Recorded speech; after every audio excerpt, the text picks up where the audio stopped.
You know that awkward feeling when you say morning and the other person barely looks up? That happened to me with Leo. I walked in, saw him at the coffee machine, and just muttered morning without even making eye contact. He gave a quick hey and went right back to his phone. The silence was so thick you could cut it. I felt like a robot, no warmth, no invitation to talk. That flat tone kills any chance of connection. I stood there holding my empty mug, thinking, this is not how I want to start my day. The next sentence decides whether the moment gets worse or easier.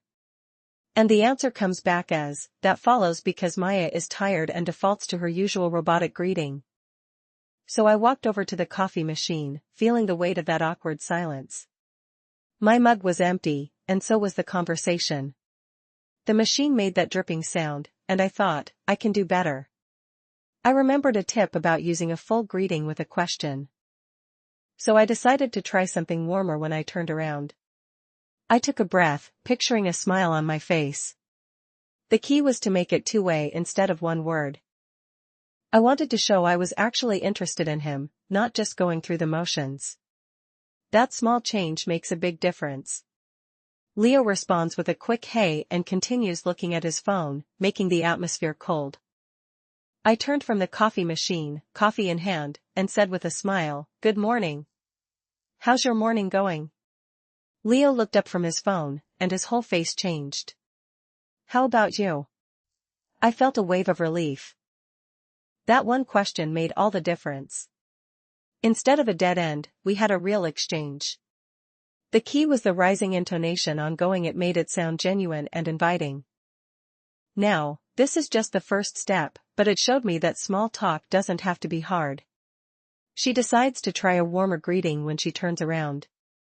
Maya turns from the coffee machine and says with a smile, "Good morning." That changes the pressure. Leo responds positively, Maya feels relief. So I said fine, thanks. And the conversation just stopped. Leo looked back at his phone. I felt that awkward silence again. That's when I realized, a warm greeting isn't enough if you don't have something to follow up with. You need a second line to keep it going. I had opened the door, but then I closed it again. I knew I had to find a way to ask something personal, something about him. That moment of silence taught me more than any script. I had to prepare a follow-up question that showed I genuinely cared about his life outside work. Leo looks up, smiles, and replies, "It's good, thanks. How about you?" After Maya answers fine, thanks, silence falls again because neither knows what to say next. Then I remembered a tip I'd heard, ask about the other person's evening. It shows you care about their life outside work. So I practiced it in my head, morning. Did you have a good evening? Just that. It felt warmer than how are you, because it refers to a real time. I thought, if I can just get that out, maybe he'll open up. I took a breath and prepared to try it. The key was making it sound genuine, not like a script. I visualized saying it with a smile, with warmth. Maya remembers a simple phrase that shows personal interest. The next sentence needs to do one job clearly. A usable version is, "Did you have a good evening? Did you have a good evening?" And his whole face changed. I went to a concert last night, it was amazing. We talked for a solid minute about the concert. That one question, it broke the ice completely.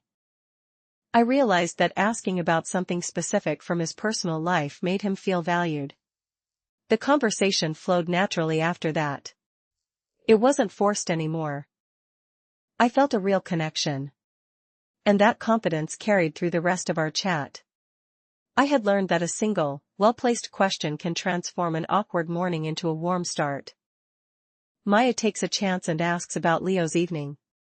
My first reply, "Yeah, actually. I went to a concert last night.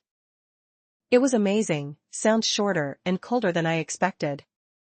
When I asked Maya about her evening, she just said, "Oh, it was fine." Nothing else. I didn't know how to keep the conversation going. It felt one-sided. That's when I realized that small talk needs both people to open up. If she had shared a little more, we could have connected better. Leo asks Maya about her evening, but Maya gives a short, flat answer, making the conversation feel one-sided. A usable version is, "It was fine." Leo's face lights up. He talks about a concert he attended, speaking for about 30 seconds. That changes the pressure. Maya gives a flat answer. Leo looks disappointed, energy drops. When the room hears, "That sounds amazing." "So, how was your evening?" I felt the conversation die after my flat answer. I needed a moment, so I excused myself to refill my coffee. That pause gave me time to think. I recalled a tip: combine a personal wish with a work focus. Hope you had a restful evening. Ready for today? That phrase felt more natural and showed I cared about his well-being and the work ahead. Maya refills her coffee mug, using the action to buy time and think. Leo turns back to his phone. Maya feels the silence and regrets her answer. That changes the pressure. Maya walks to the coffee machine to refill her mug, thinking. My first reply, "Sure," sounds shorter and colder than I expected. A usable version is, "Morning. Did you have a good evening?" I returned to Leo and said, "Hope you had a restful evening. Ready for today?" He immediately perked up and started talking about a new project.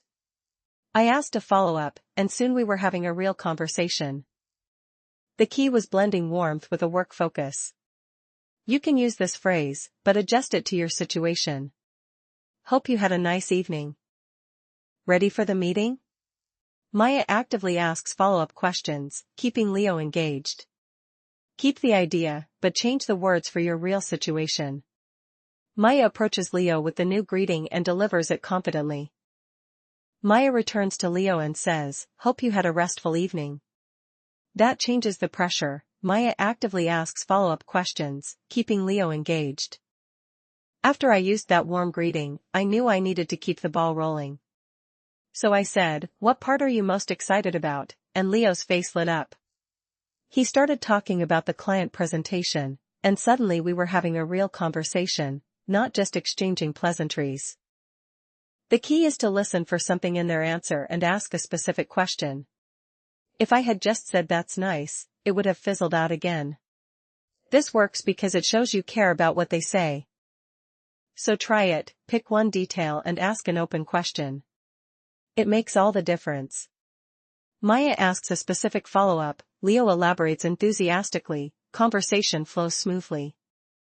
My first reply, the client presentation next week. I've been working on the slides all weekend, sounds shorter and colder than I expected. You know, the best part was how naturally it ended. I finished my coffee, looked at Maya, and said, "I should get to my desk. Have a great day." No awkwardness at all. She smiled and said the same, and that was it. That's what you want from morning small talk, a smooth start and a smooth finish. If you've done it right, you both feel good and ready to work. So don't overthink the goodbye. Just a polite smile and a wish works perfectly. Leo finishes his coffee and signals to leave. Maya responds positively. The conversation winds down naturally as Leo finishes his coffee. When the room hears, "Well, I should get to my desk." Thanks for the chat, Maya. I looked at my full coffee mug and felt a sense of relief. Now you have the same 3 tools. Good morning. How's your morning going? For a friendly start, morning. Did you have a good evening? To show personal interest, and hope you had a restful evening. Ready for today, for a professional yet warm tone. Try one tomorrow morning.